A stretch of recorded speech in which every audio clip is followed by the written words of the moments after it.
காங்கோவில் படகு கவிழ்ந்து 86 பேர் உயிரிழந்தனர். அவர்களில் பெரும்பாலானோர் மாணவர்கள் என தெரியவந்துள்ளது. ஆப்பிரிக்காவில் பல நாடுகளில் உள்நாட்டுப் போர், பயங்கரவாதிகள் ஆதிக்கம் உள்ளிட்டவற்றால் தொடர்ந்து மோதல் நீடித்து வருகிறது.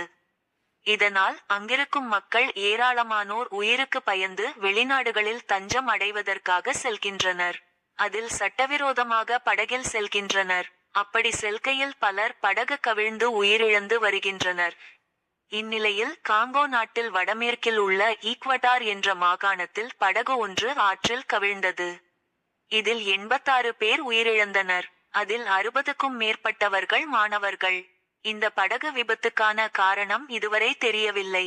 அதிகளவில் ஆட்களை ஏற்றிச் சென்றதும் இரவு நேரத்தில் பயணம் மேற்கொண்டதுமே காரணம் என முதற்கட்ட தகவல்கள் தெரிவிக்கின்றன. பலி எண்ணிக்கை 100ஐ தாண்டவும் வாய்ப்பு உள்ளதாகவும் தெரியவந்துள்ளது.